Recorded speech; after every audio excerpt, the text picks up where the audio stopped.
Hello everyone, welcome back to my channel. My name is Paola and this is day 2 of the Video Everyday April series. Today I'm very excited to talk about 2025 releases that I wish I'd read. Before we get started though, I want to give a big shout out to Gabby from Gabby Loves Books. I believe most of these books, if not all of them, come from her own posts. She does weekly new releases posts on Instagram. She also does cover reveal roundups, which is so good. It gets me into a book way before it is released, way before I even know when the book is being released. So yeah, definitely check her out. I will leave a link in the description down below so that you can check out her account. And without any further ado, let's get started. Necessary Fiction by Elokosa Osundi. This is a queer cross-generational short story collection about connected queer characters of varying identities. It is set in Nigeria and it mostly follows them grappling with the sort of potential consequences that come with living as their authentic selves, which means they risk ruining their relationships with their loved ones. It's been a while since I've read an interconnected short story collection, so I'm very intrigued about this. I love that it's set in Nigeria and I love that it's queer. A Twist of Fate by Sea Chang. This is a Korean thriller and it follows a woman who gets on a train escaping after she murdered her abusive boyfriend. On the train, she meets a mother who is traveling to see her in-laws for the very first time. The mother mysteriously suddenly disappears, and the protagonist of the novel takes it upon herself to just get the child to the grandparents' house and also assume the disappeared woman's identity. It sounds like it'll have me on the edge of my seat with every page, so I'm very interested in this one as well. The next couple of books, 3 to be precise, are books about time loops. So the first one is called It's You Every Time by Charlene Thomas. This is YA romance and it's about a girl who meets a cute boy, decides to spend the day with him as opposed to going to school. The tires screech sometime during the novel and they start reliving the same day over and over, meeting again for the very first time. Sanskari Sweetheart by Ananya Devarajan. This is also YA and it's about a girl who keeps reliving the same day where she gets dumped by her boyfriend, and she also keeps losing the Bollywood dance nationals over and over, and she thinks that if she can get the day right, the time loop will get fixed. Time Loops and Meet Cutes by Jackie Lau. This is an adult contemporary romance and it's about a woman who keeps reliving the same day over and over. She always sees this like mysterious handsome guy and she starts to believe that he may be the key to getting unstuck. The next 3 books that I'm going to talk about are all YA fake dating stories. Starting with You Started It by Jackie Khalilieh. This is about a Palestinian-Canadian girl who gets dumped by her boyfriend and the very next day she sees him with someone new, and so she decides to pretend to be dating this carefree boy who is like a big contrast to her type A personality. I adored Jackie Khalilieh's debut. It's called Something More. It's YA love triangle. I think the protagonist is a freshman in high school. If not, she may be 16 years old. I forget. It is, I believe I already said I love triangle. If not, now I'm saying it. It is so good. I cannot wait to read You Started It. I think I have the e-arc somewhere on my Kindle. I am so bad at reading my e-arcs, but I will fix that because of this book. Not Foolproof Guide to Falling in Love by Jessica Lewis. This is sapphic romance and it's about a girl who is trying to help her best friend sort of fix her messy love life by giving flirting lessons to the shy new girl. But with every awkward joke and a terrible fake date, they start growing feelings for each other. I love a messy main character who is just so nosy and involved where she's not supposed to be involved, aka your best friend's love life. So I am so pumped to read this one, especially because it's sapphic. Finding Prince Charming by Jamar J. Perry. This is queer YA, it is romance, and it's about a boy who agrees to be this guy's fake date to a gala. But little does he know that this guy is a prince and he's using the gala to come out. This one sounds so fun, so messy. Again, I love messy queer characters. I cannot wait to check this one out. The next three books I'm going to talk about have in common the theme of music, starting with Solo Stand by Talia Tucker. This is queer YA romance, and it's about two solo concert goers who, after the show is ended by a blackout, they decide to spend the night together as opposed to going home. I believe the book takes place just in that one night, and that's what makes it so intriguing to me. I also love concerts. I've only ever been to one concert on my own. It was Wallows, and I think it was early 2023. I may be wrong about that. And I just also love stories that take place in one night, in one day. I believe that's like genius level storytelling skills, so I cannot wait to get my hands on this one. Love is a War Song by Danica Nava. This is an adult contemporary romance story about a Muskogee pop star who runs away to her grandma's ranch after a big scandal. There's a man there who sort of runs the ranch, and he very much does not like her, but she will help raise funds to sort of save the ranch if he helps her connect with her roots. Beautiful Brutal Bodies by Linda Cheng. This is YA sapphic horror, and it's about a singer who is sent to a spiritual retreat in a remote island after a bunch of her fans get hurt while watching the live stream. But she'll discover, along with her bodyguard and a troubled idol, that the peaceful getaway involves also constant surveillance, bizarre rituals, and a terrifying thing lurking in the forest. Next up, I want to talk about the LOVE Club by Liu Min. This is YA fantasy, and it's about estranged teens who are pulled to a video game that their best friend coded. As they advance in the game, they realize that it's coded after their own complicated history and insecurities, and one of them gets a sort of cryptic hint about what the game is truly about.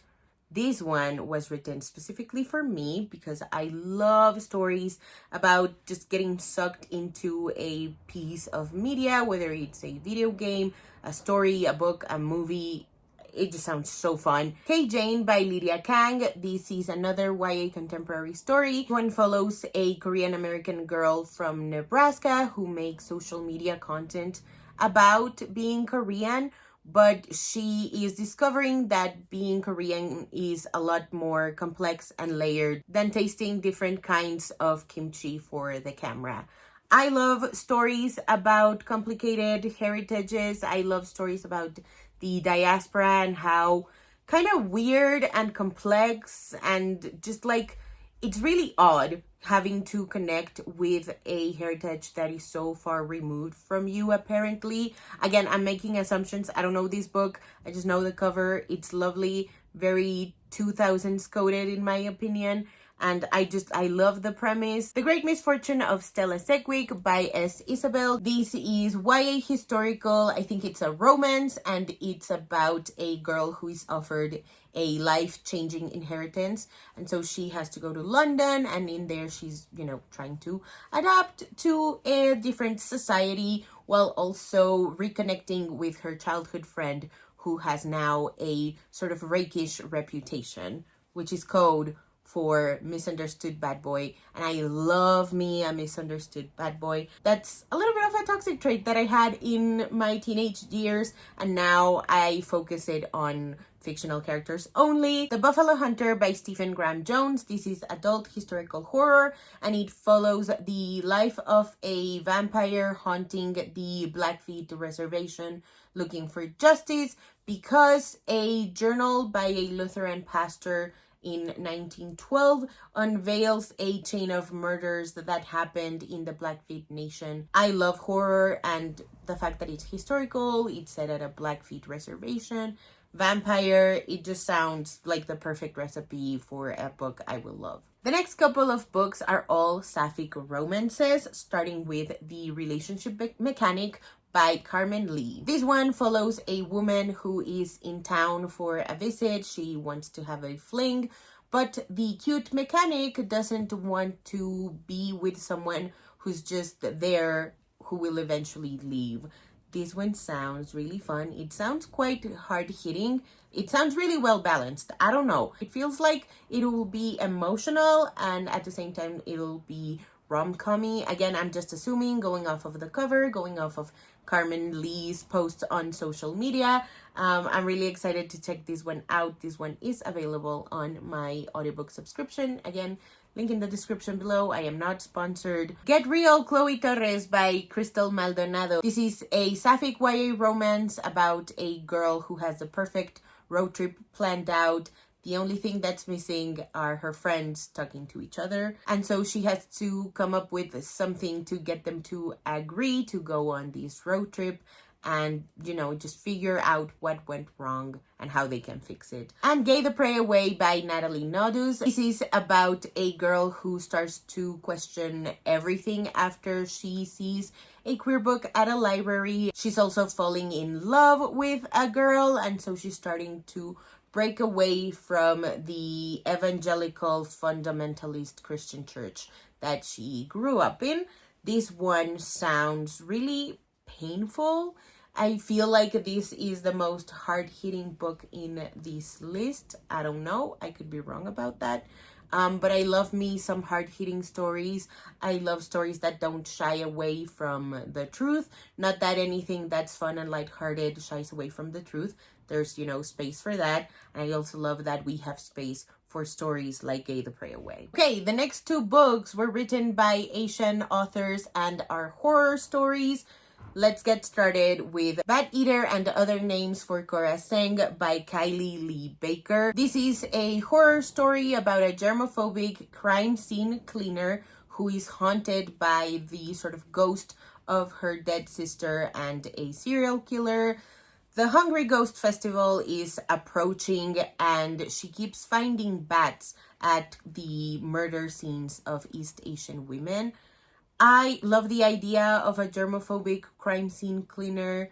The cover for this is so stunning. I don't have much to say about this one other than look at the cover, hear the premise. Are you not interested? And The Manor of Dreams by Christina Lee.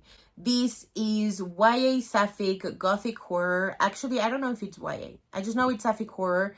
It's gothic, and it's about two Chinese American families who are fighting to inherit a former Hollywood starlet's mansion. They both agree to stay in the house, and they start discovering why it's haunted, the rage that the house keeps stored. It just sounds so good. The cover is so ominous and mysterious, perfect for a gothic horror. Through Our Teeth by Pamela N. Harris. This is YA mystery and it follows a girl who is digging on her best friend's mysterious death.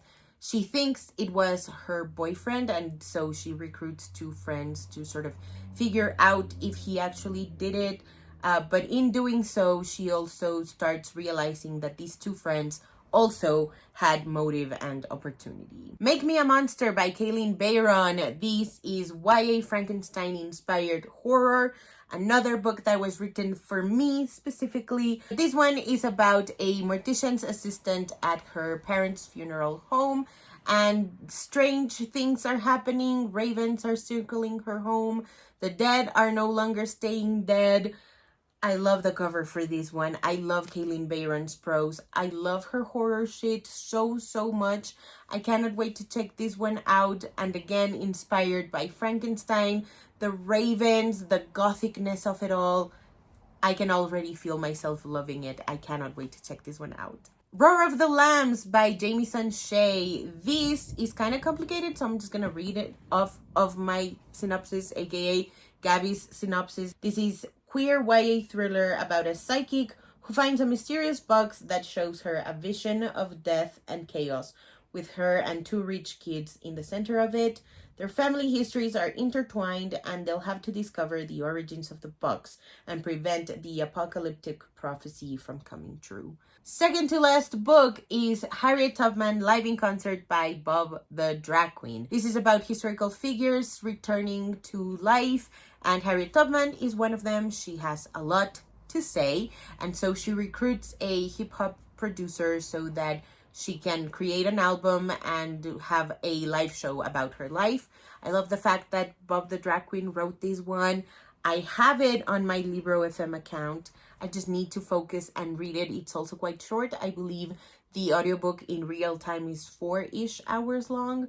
So it shouldn't be too hard, but I really want to soak up all the goodness. I know my friend Adriana has read it and loved it, so I do need to check this one out. And last but certainly not least, on this list of 2025 releases that I wish I'd read is legendary Fry Bread Drive-In. This is a Native American YA anthology set at a drive-in restaurant. It was edited by Cynthia Leitich Smith, and I cannot wait to check it out. Alrighty, so that is it for today's video. Thank you guys so much for watching. Let me know in the comments below if you've read any of them, if you feel like I should prioritize any of these books, because I will bump them up on my TBR if anyone recommends it enough. If you haven't already and you'd like to, go ahead and hit subscribe, and I'll see you in the next one. Bye!